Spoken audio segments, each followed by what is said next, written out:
Hi, and welcome to the Transform Your Wellness podcast, a space where we explore the body, mind, and spirit connection and discover powerful ways to reclaim your health, awaken your potential, and live with more purpose, vitality, and joy. I'm your host, Karin Hagberg, also known as the Awake Wellness Warrioress, and I'm so glad you're here.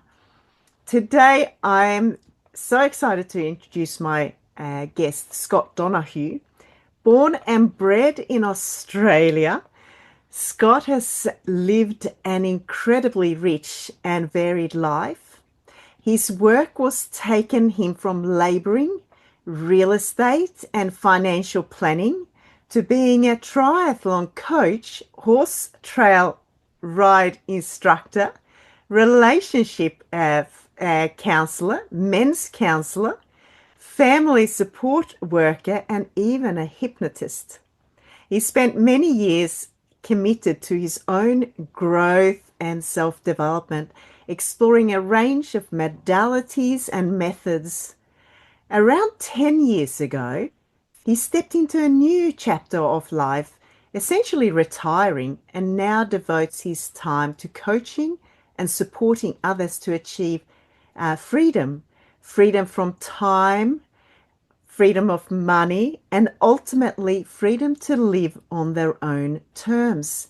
Scott has also been involved in the online business space for more than 30 years. And today, from his home in Tasmania, he's bringing his wisdom and experience into men's circles and retreats, helping create spaces for connection, healing, and transformation. I can't wait to hear his story and insight in this powerful conversation that we titled The Dance of Life. So I am welcoming you, Scott, to the podcast here today. How are you? Thank you very much for that beautiful introduction, Karin. And I'm pretty bloody fabulous, actually, all things considered. Yeah. Hmm. That's fantastic. Um, so how I came across you was over social media not that long ago, over Facebook. And I kept looking at these amazing posts. It really drew me in because I really resonated with them. It was about awakening and love and relationships. Just beautiful posts that I know definitely many women would be drawn towards, but also men. Um, so that got me in contact with you, and we've started a bit of a conversation and gotten to know each other a little bit more. But I'm here today to really get to know you and what, first of all, we're going to start at the start. So, Very, very good place to start at the beginning. Yes. so I know you're born and bred in Australia. So tell me, where were you born up? Where were you brought up? I was raised or born in Young in New South Wales Okay. and then moved to the States. I lived in the States for 2 years when I was 2 years old and then come back to Australia and settled in Bathurst with my folks, obviously, and stayed in Bathurst basically until I left school. And left school, joined the Navy as a sonar operator on submarines, which was one of the things I did leave out on my bio, and have travelled around and done lots of different things since. Wow. So you've done a bit of traveling and exploring by the sound of it. Yeah, I went back to the States when I was 18 years old after being out of school for 2 years. My folks did a round the world trip with my two younger brothers, and I had the opportunity to go with them. And Hmm. I thought, do the right thing and be the big working man and stay in Bathurst and earn lots of money. That didn't And happen. Spent lots of money and got in lots of trouble and rang mum and dad and they said, best you get your backside on a plane and come to meet us in America. So I did that. yeah, so what's been some of the highlights at the start of your life? Tell me a little bit about what really that you really enjoyed doing.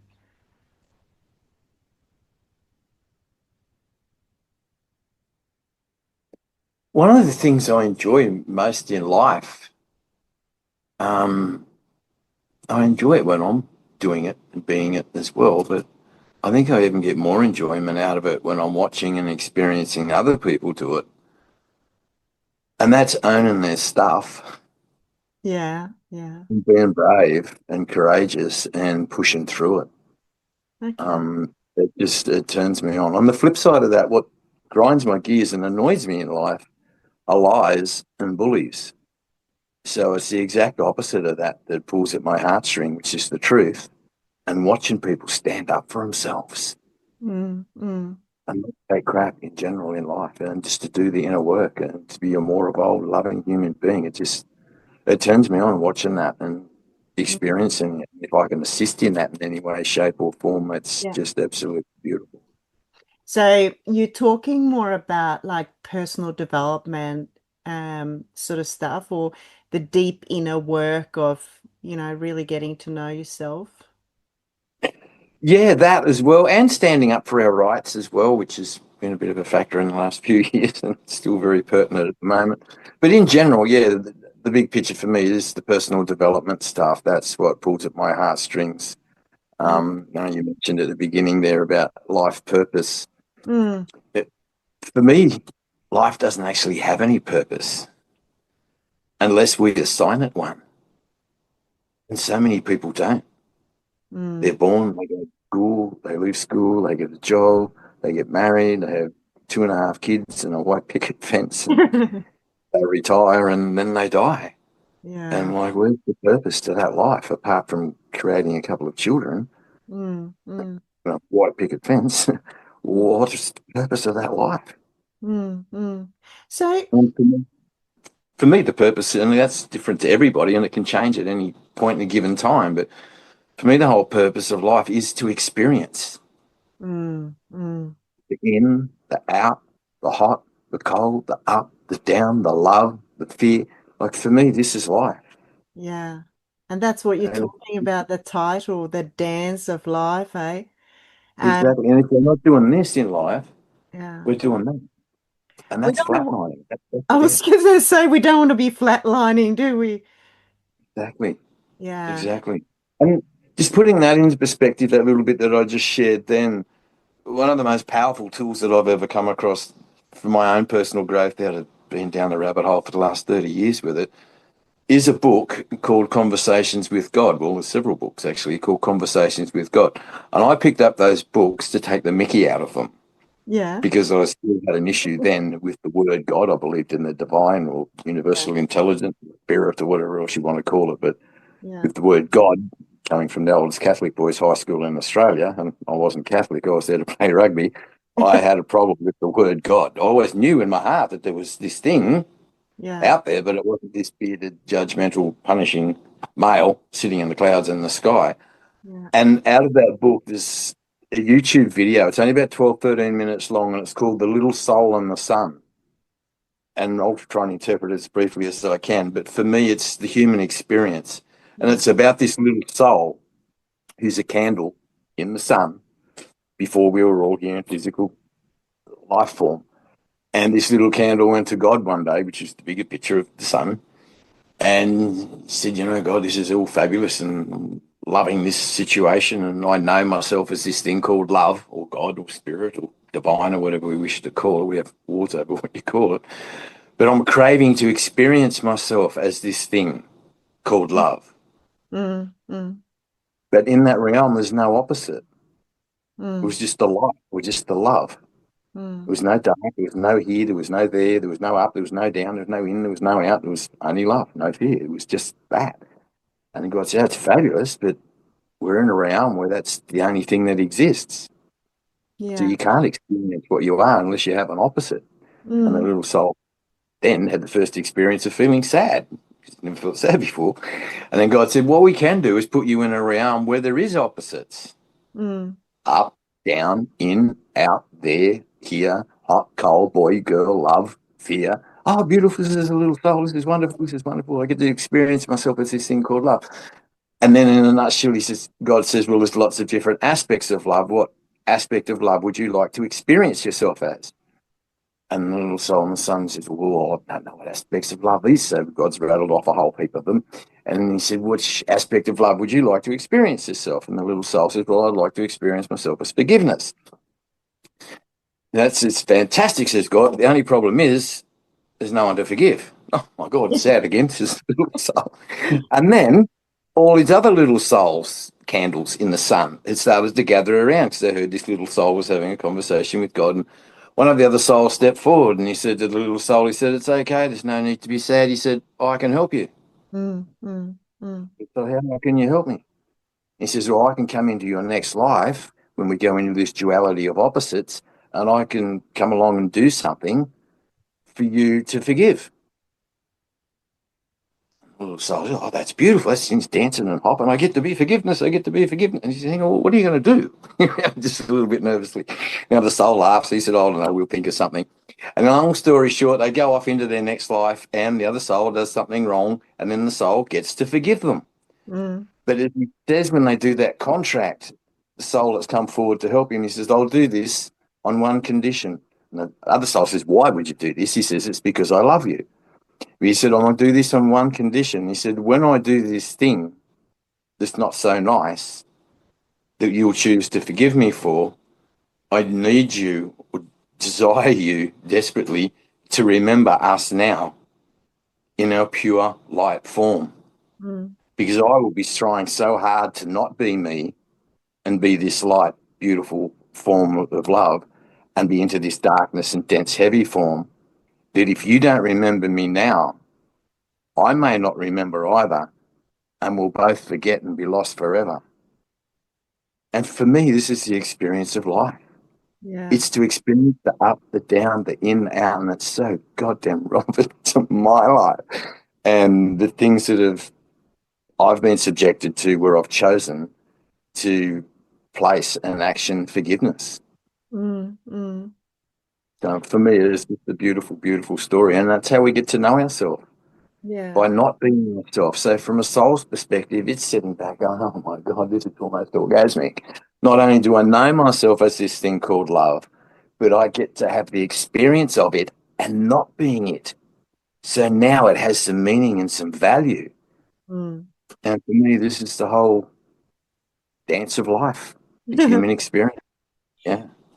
But Scott, what makes me think is there must have been a point in your life when you kind of started this journey of something. Did something happen in your life for you to explore or change? Or tell me about, I'm sure there was a pivotal point where you started doing, shall we say, a little bit of soul searching or finding yourself again, or whatever we call it, spiritual awakening, uh, you know, dark night of the soul. I don't know how has there been a point in your life when you kind of, yeah, something's got to change here? Without a doubt. And there was a pivotal time in my life. It was a huge catalyst for all that. I think I had it within me the whole time, as we all do. Mm, I don't think there's anyone on the planet that's not a spiritual being. We're either in touch with that and aware of it, or we're not. That's what I say. We're all light workers. You're either working with the light or against it, one yeah. or the other. But I was in denial of that. I didn't have any family structure or support community-wise or schooling and anything to encourage that or to bring that out. And times in my life when I started to touch on that as a child, I sort of squashed it and pushed it aside because I felt like a misfit and I was a bit weird and wacky. But the Mm, big catalyst for me was New Year's Eve in Sydney, 86, 87 at 20 to 12. I was in the Navy at the time when I was on leave and I was at a mate's big party in his front yard, had a big bonfire going on and it was 6 lanes of freeway at the front of his house and there was a paddock across the road that had a fence that had fallen over with fence palings and stuff. And me and a couple of mates kept walking across the highway and getting these fence palings on our shoulder and bringing them back to the fire.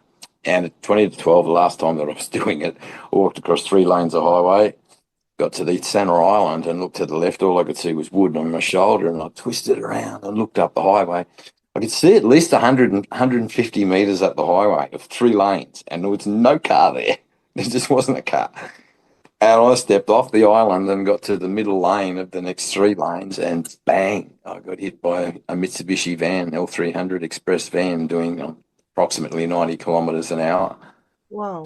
And I stuck to the front of him because he didn't see me at all until he hit me. And I stuck to the front of the van. He hit the brakes, and I ended up 2.5 houses down the highway in front of him. Spent the next 2 years in hospital. Was revived basically on the road. The first Oh, person to pull over first, and she rolled me over and pulled my tongue out of my throat. I'd swallowed my tongue. But I oh, woke up the next day a totally different person. Um, just the way I viewed myself, the way I viewed life. Um, did you have it a, was it was like a I was going to say, Scott, did you have a near-death experience, or very, yeah, did, can you very much so. can you recall actually leaving your body? Briefly, not sort of consciously. It's a bit blurry, but I have dreamt it a couple of times where I did leave my body and I was looking down at the road and the ambulance and everyone all over the place, and there was a choice for me to come back or to opt out, and Hmm. I obviously made the choice to come back. Here I How still old were am, but you yeah, then? You were. 22. And what sort of injuries, by the time you woke up, what sort of injuries did you have to recover from? I'd split my head open. There was a little bit of bleeding on the brain, but it wasn't bad. I'd broken a few ribs. I had spleen damage as well. Broke my leg in two places. Had a massive hematoma on the neck, like for the next 2 days, 2 days after, once it swelled up, probably my neck stuck out further than the side of my head. It was huge. And that's what the doctors and the police report and everything said too, that it was the wood on my shoulder that stopped the Mm. whiplash effect and stopped me breaking my neck. And it Oh, just got severe bruising. But there was a lot of nerve damage in my neck for years before that got right again. yeah, And I had four knee reconstructions, two knee reconstructions on each leg as a result of that as well, because the bumper bar was just right on knee height. yeah, yeah. So how many years did that take for you to kind of recover to a state where you were, you know? Yeah, I was still in the Navy before they finally got rid of me. 2 years later, but it was still another year or two after that, I guess, before my body sort of got back to being as good as it's going to get. But I fought subconsciously with the change and the shift in me as a person, um, because it was new. And I was used to the old and my old mates and the old circles and the hanging around at the pubs and drinking and the going to bands and being the rat bag that I was in general. Mm. And I struggled with that for quite a few years before I sort of bit the bullet and went, no, that's not me. I'm not being true to myself. I'm just doing this because it's a comfort zone and it's what I'm used to. And a big hurdle for that too was leaving mates behind. I didn't want to make the changes Mm. in me that needed to be made because I knew the mates of mine weren't going to make them and that we'd drift apart. Yeah. So you stayed in the army for a bit after the injury before you transitioned to something else? Yeah, Navy. But no, I was basically still doing 4 to 6 hours rehab Yeah. 2 years later before they Okay. finally said no longer fit for service. Yeah. And then Actually, what did you get into after that? we left there, worked for real estate on the Gold Coast. The Gold Coast was booming in real estate.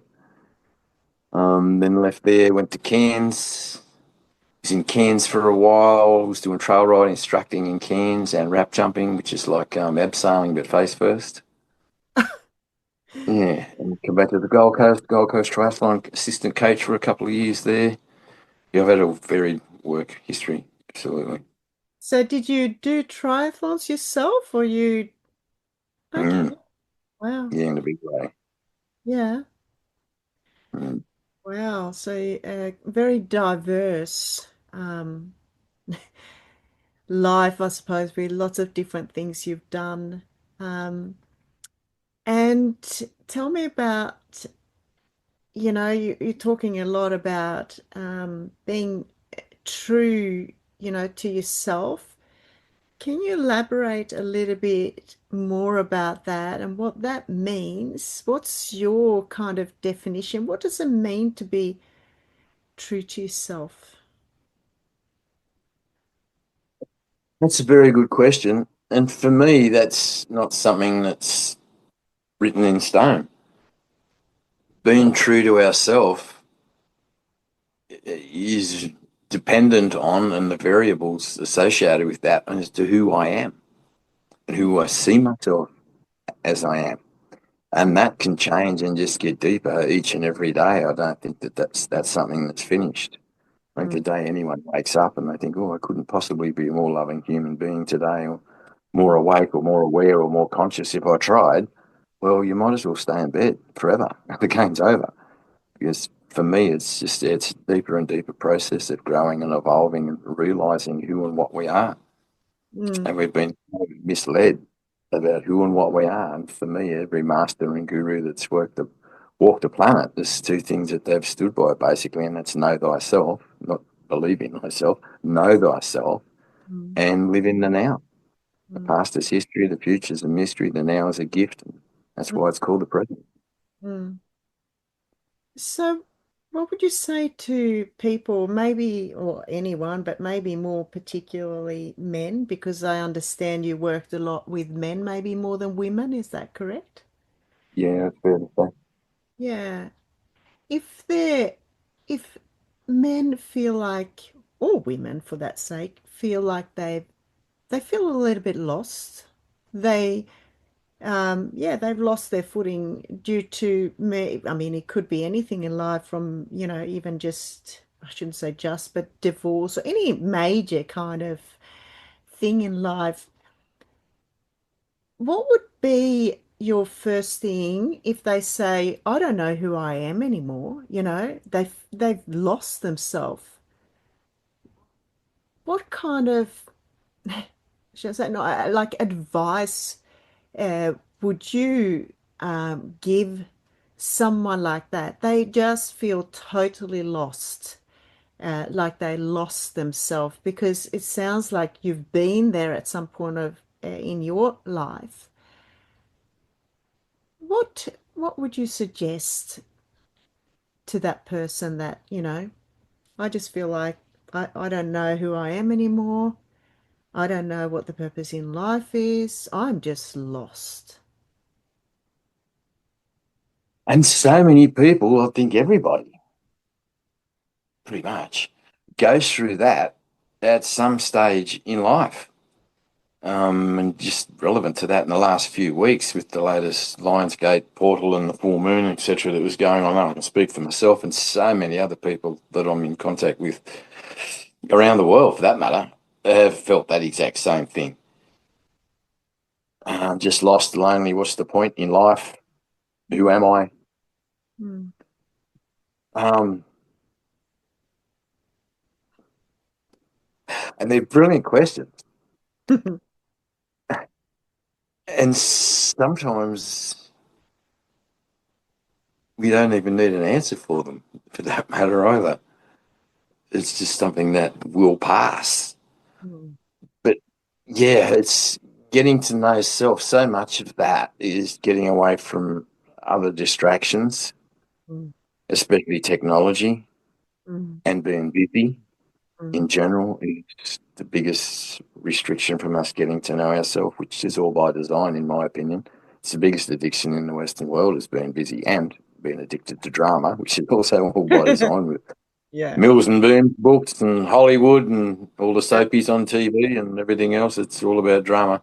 yeah, So yeah, it's about stopping and smelling the roses and taking time out just yeah. to be still and reflect.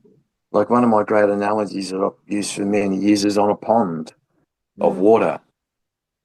If it's windy and blowing and rainy and yucky, you can't see a reflection mm, on the water because it's not still. yeah, But when the wind's still and there's no breeze and everything's just, mm, it's like glass. mm, It's a perfect reflection. And we can't reflect on ourselves unless we stop yeah, and smell the roses and just be. We're human beings, not human doings. whatever we're focused on doing, we're going to end up with a whole heap of doo-doo and doo-doo shit. Sorry, I wasn't meant to swear. It is, it's such a good answer, I think, because we live in a world that's so busy and there's so many distractions out there. And I think, as you say, it's all by design. And isn't it a little bit sad that we get to the point where we have to ask ourselves that question, who am I? Where that in its like to me, I feel like we really complicate the simple things in life, if that makes sense. Very much Because, so. you know, The other huge factor with that too that I probably should have added is because we've all been programmed and the system is designed for us not to remember who and what we are. And there's so many factors with that. Organised religion's a massive one, which I can go into further if you like. But it just highlights the importance for me of that circle of influence around us, the circle of friends mm, that we have. So when we are feeling wobbly and we're on our knees mm, and we've forgotten who and what we are, yeah, we've got people to remind us. yeah, And for me, just touching on that too, hundreds of thoughts, hundreds of emotions, but when you break them all down, they all stem from one of two places, either love or fear. yeah, And when we're coming from love, it's the essence of who and what we are. And mm, if we're coming from fear, we've literally forgotten who and what we are. yeah, So all the more reason to be hanging around people that are going to remind us of who and what we are when we've forgotten, like the little soul in the sun, like that message in that. yeah, yeah. And having that support and connection, which is by being busy all the time, going to work, coming home, you know, just doing all the time. Not, and I mean, a lot of people, they have, the TV on. They don't even, the phones, they don't even sit down and have proper conversations at the dinner table, let alone eating together or cooking together. All those simple things that I absolutely have always treasured with my family, or I don't even know what a TV is. I haven't had a TV for years, and even my children were grown up without a TV by both their parents most of the time, and we had this kind of rule that we sat down and ate, and that was the point of conversation. And I got to share a little thing with you, Scott, that I think is so beautiful. Even though my daughter and her family, my son too, they've got TVs now, but my daughter's got two kids, and um, they watch too much TV, I think, but they still take time they've got a little bit of a thing they do at the kitchen table when they eat dinner, and that is that they go around the table and they say, what was the good things that happened for you today? And what were some of the things that weren't really so good? So this is something they do. Even the 2-year-old and the 5-year-old, and it is so beautiful, and they have to learn to listen. So we have got that, and I think about that something obviously that I didn't do exactly that way, but we always had fun, deep conversation at the kitchen table, and and that is so important to do. We're missing that now. I mean, I myself feel that we need to go back to that. We need to go back and have that connection. What do you reckon, Scott? We're wired for it. Yeah. We're the ultimate pack animal.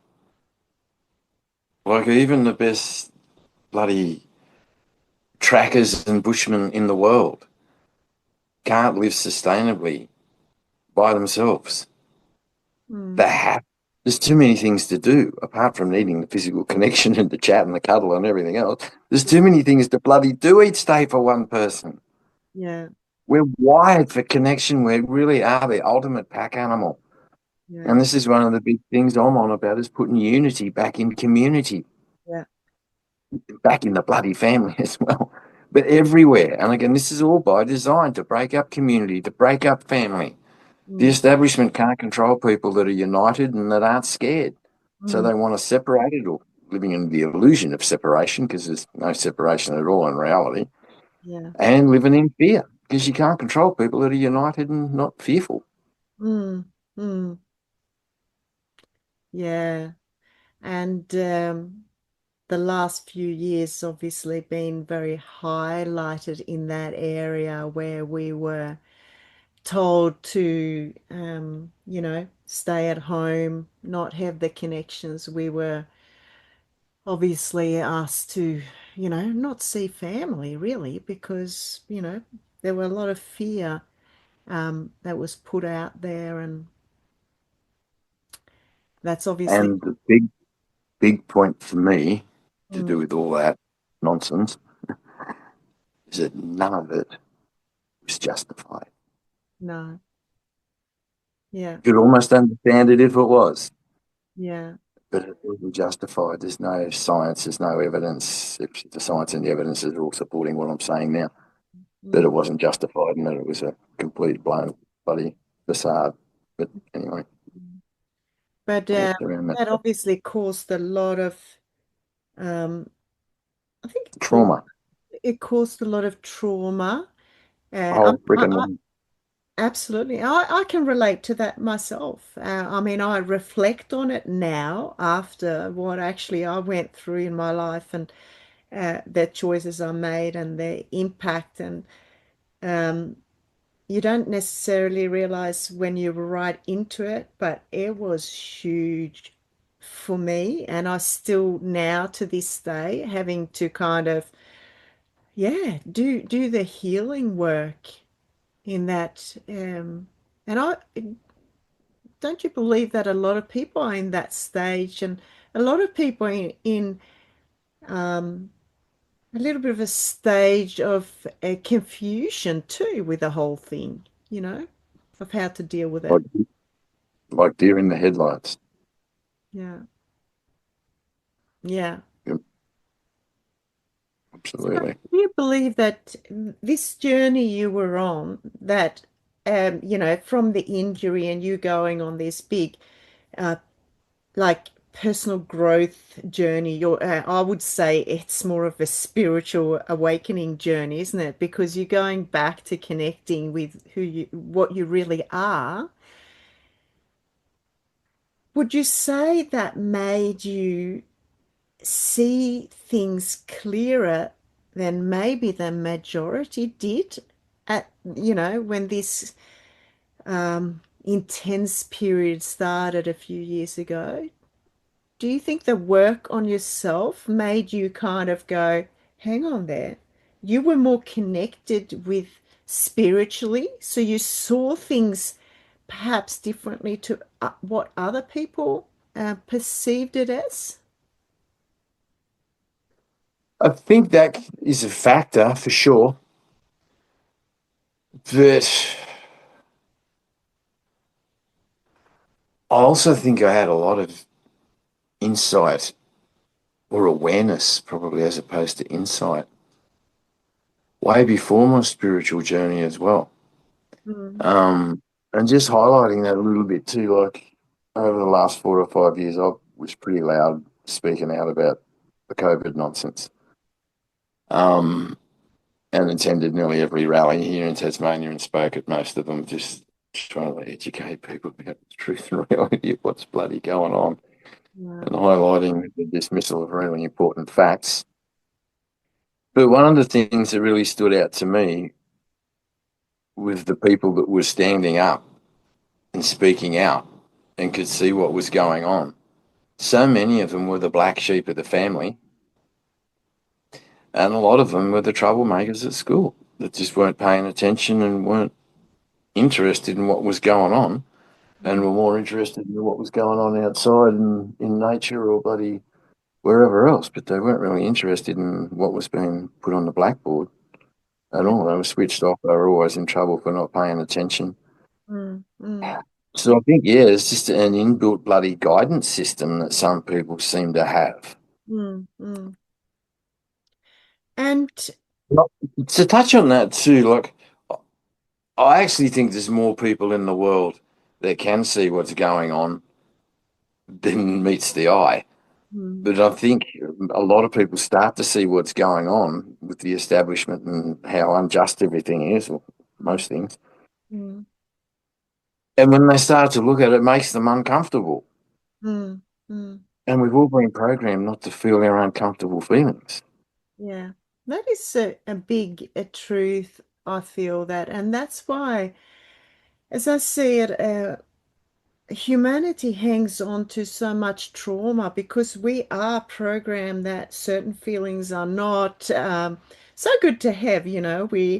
Um, like yeah, we kind of taught to it's not good to feel certain things, It and reminds me of one of the posts I use regularly on Facebook where we're not here to learn how to deal with trauma.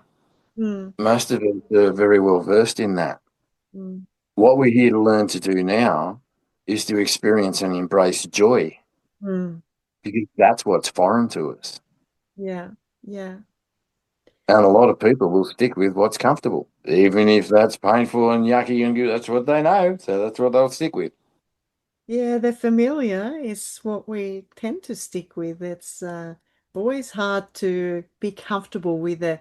We have to make that unfamiliar familiar, don't we? To create any change, that's the only way. And as you say, we have been obviously programmed in so many ways, subconsciously, for a lot of people until you get to the point where usually when something bigger in life happens for you, where you are kind of nudged into spiritual growth, as I see it, or healing. You're nudged into something's got to change, and then you step into this unfamiliar and not very nice period in time where you're up for this massive growth, which is not often talked about, how very, very hard and confronting it can be when you go through let's call it a spiritual awakening or a big change in life. When Um, you've been buried and it's dark and you're covered in shit. yeah. But that's the perfect fertilizer for growth. I love it. That's great. That's great. Hey, can I ask you though, personally, we'll say in the last 5 years, what's been your biggest personal lesson?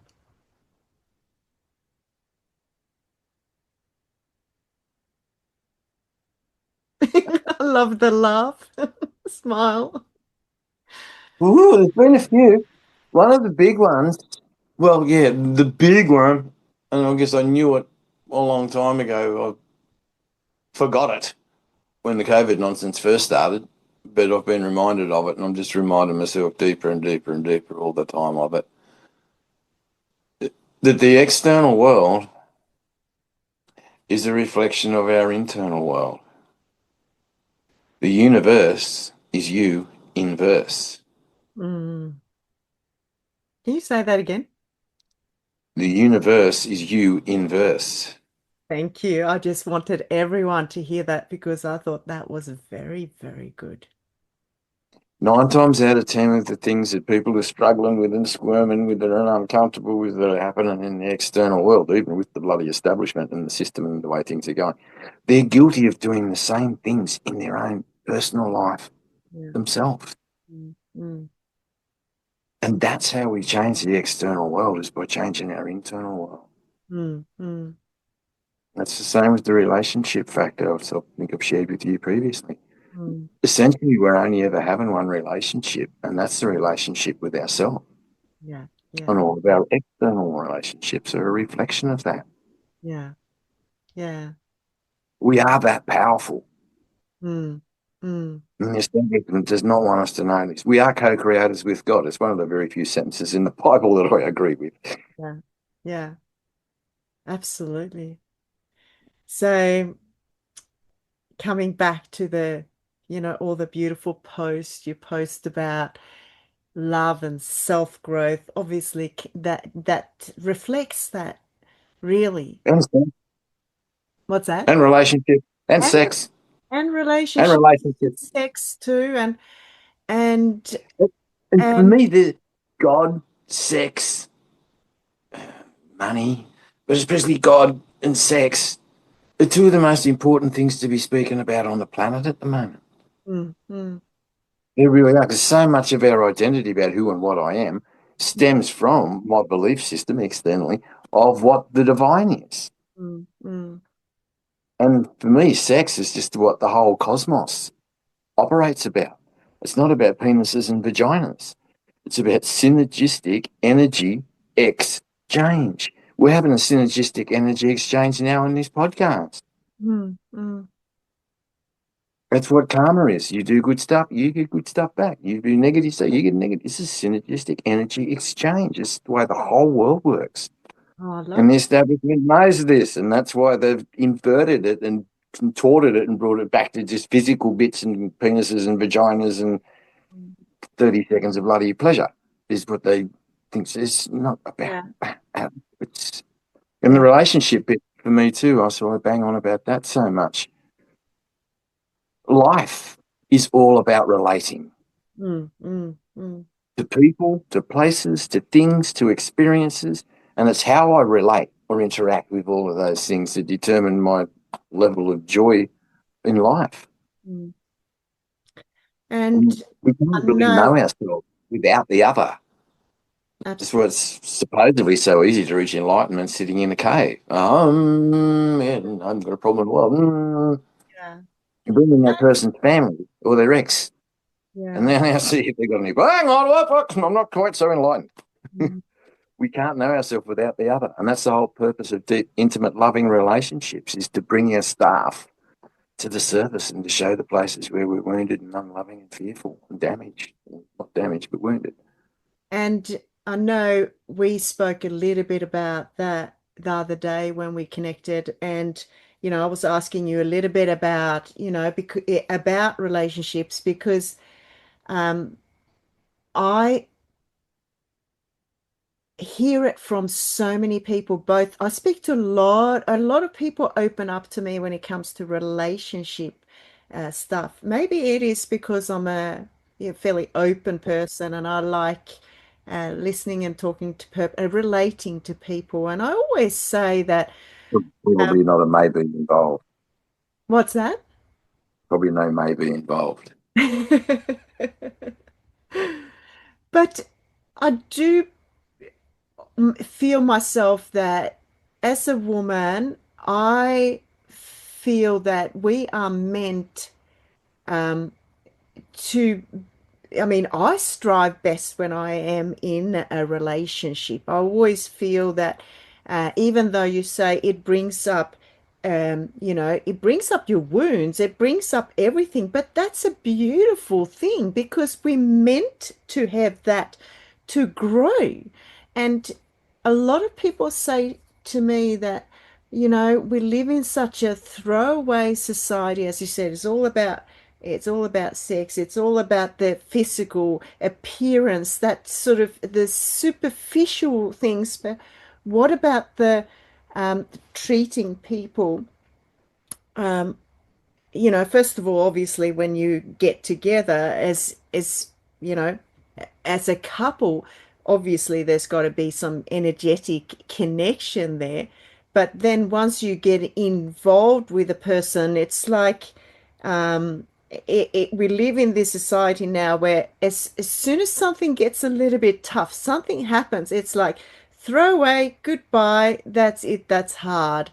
And I think the world is kind of waking up a little bit. People are starting to be nudged that the soul is telling them they want to be close. They want that connection, even though they try to deny it a lot of the time because I mean, I know we're meant to be in, you know, have that kind of feedback. And so hence why I think a lot of people get so touched by all the, posts that you're doing, because it's stirring something in their deep down in their soul. They look at it and they go, I wish I had that masculine that could hold the space for me, that beautiful, beautiful love. There's some sort of longing for that now, Scott, I believe. I don't know if you can elaborate on that. I think we're all longing for it. These deep, intimate, loving, beautiful connections. We're all wired for it. And the more we can do that with ourselves, Mm, the better chance we've got of having that with others. mm. Or the depth and the Yeah, level that we can do it with ourselves determines the depth and the level that we have it with others. It mm. comes back to ourselves every time. And as you said, the most important thing or relationship we have is obviously the relationship with ourselves. And I found myself that there are times where I have found myself as being through uh, lots of time of spending just with me without any distractions, really just starting to just absolutely, I mean, it's a beautiful love. And then once you enter into any kind of relationship, yeah, as you say, the wounds are going to be, you know, brought up. And I don't see that as a bad thing. I see it as, I mean, I've heard some people say, but I've got to wait until I'm perfect. I've got to work on this until I'm in a relationship. And I go, oh my God, no one's, we, like, it's about embracing everything, isn't it? The more we push away the shadow side of us, the more it's going to come back and bite us, isn't it? Really? Completely. It's like one of the posts I saw the other day. It said, if you ever reach perfection, you're going to be very, very lonely. Yeah. Yeah. Because no one else on the planet's perfect. Like Mm, we're all a work in progress. mm, mm. I don't see anyone walking on water just yet. Yeah.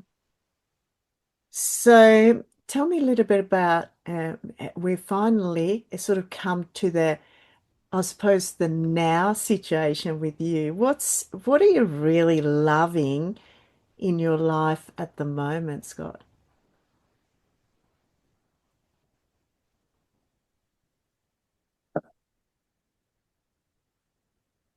The freedom that I have, probably more than anything else. Um, Time freedom, anyway. Hmm. Yeah, not having worked for 10 years now, I just love being able to do whatever I bloody like, pretty much. Mm, Most days, I get out of bed when I like. I've got a morning routine where I'm out of bed at 5:30, 6 o'clock, but I don't have to. I could get out of bed at lunchtime every day if I wanted to. And hang out in the bush and go and cut firewood and ride my motorbike or go fishing or whatever I want, play my guitar, bloody lie around and sunbake, dance, whatever I bloody want to do. Um, it's just, I'm very, very grateful yeah. for being in that situation in life at the moment.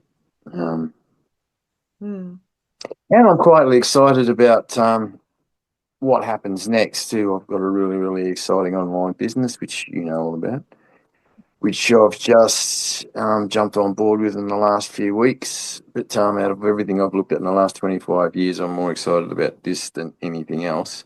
mm. Um, and the projects that myself and my housemate Alina are looking at putting together in the not too distant future as well, to do with sound healing, massage, relationship counselling, Oh, plant wow. medicine ceremonies, men's retreats, women's retreats, that sort of thing. That's all there for the taking as well. Yeah. So Oh, it sounds like you've exploring. got some exciting things coming up. And Too. what's about the area you're in now? You're in Tasmania, aren't you? Yeah, I moved down to Tassie about 20 years ago from the Big Island. Yeah. Um, And how and I come was you out. went down that way? Why Tassie? Yeah. There was lots of reasons actually. My partner at the time, we had twin girls, and we were the agreement that we were going to break up when we got to Tassie, and we both agreed to live in Tassie to raise the children, basically. Okay. It's one of the best places in Australia to raise children by far, and it's just the peace, the quiet, the country atmosphere. And I did actually part of the decision making was on the off chance that these times that we're in now may actually come to fruition. I actually didn't really think it would happen while I would be alive, but it has. It's here now. But yeah, that was a big factor.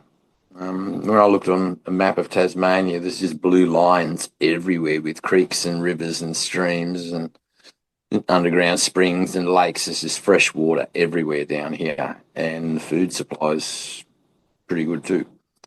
So I thought if the shit's ever going to hit the fan, and when you're in survival mode in a big way, Tassie's probably the place to be. So that was a motivating factor. Yeah, I might have to take my ocean ski and paddle to Tasmania then if something happens. for sure. And that's doable too, isn't it? People do that. People actually do. I've had friends that have done that for sure. It's pretty crazy. They have to be very well prepared. But the longest stint, someone asked me if I wanted to do it, and I said no. I have got kids and grandkids. I have to actually be a little bit responsible for once. So Yeah. I did. I decided not to do it. But yeah, the Yeah. longest stint is 16 hours. And I just think, yeah, you basically fill your sea kayak with everything. So you carry food, water, tank, clothing, extra paddles, flares, everything. But I kind of think once you're out there and the weather changes, I mean, they've got all this things, but I still can never forget when I went over 1990 with the old ferry when I went to Tasmania to compete at the World Rowing Championships 1990. I was with a Swedish team and we took the ferry over from Melbourne and it was so rough, Scott. It was absolutely. I woke up like 2 a.m. and it was like, woo! And there were people throwing up everywhere. And I just thought, this is it. And I promised myself I'll never go on a ferry to Tasmania again. But I know since that the ferries are much better.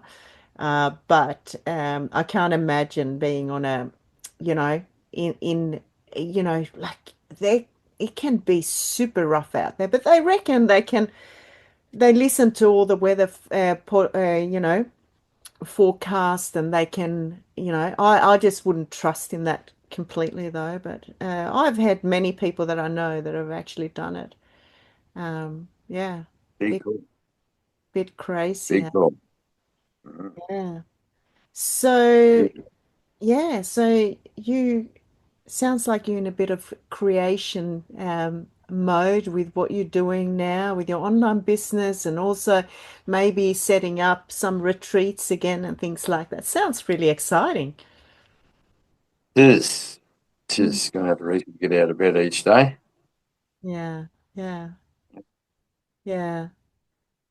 So is there something else you'd really like to share with the listeners? Um, Yeah, feel free to something that you really from your heart that you really want the listeners to hear.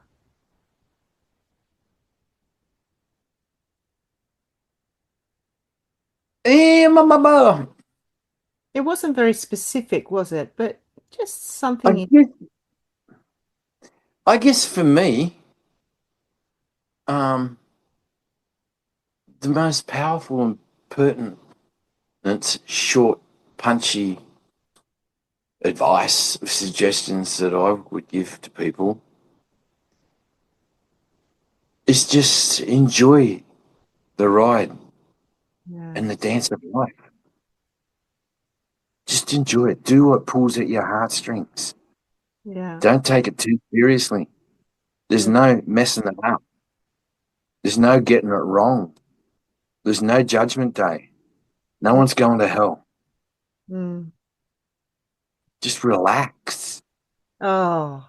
You've just given everyone permission, Scott, to just be more gentle on themselves because life is really can be really serious and you know, follow the heart as you said before, focus on joy a little bit more.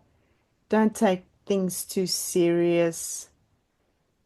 Go with the flow, allowing yourself to have ups and downs. It's And follow really, your heart and your intuition. Our intuition is our inner tutor. yeah, inner Get tutor. out of our, get out of our heads as much as possible and come from here. Listen to your inner tutor, your intuition, Yeah. your vibes. We're being guided all the time. The feelings are the language of the soul.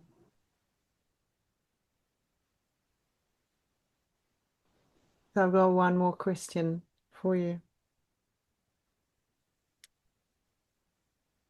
If you could do anything, you wake up tomorrow morning and the sun is shining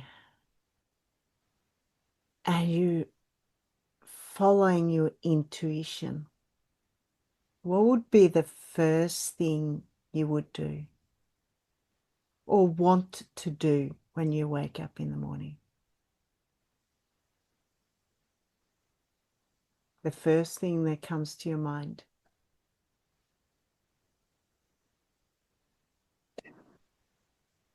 To hug my children. Yeah.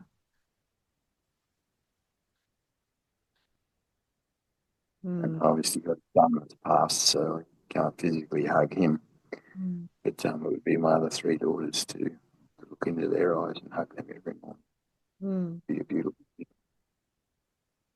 I think you've just connected into what truly is important for obviously yourself, but for a lot of people when maybe we come to the end of this dance of life and we're about to say bye. I ask myself that actually on a daily basis, Scott, and I go, how do I want to live my life today?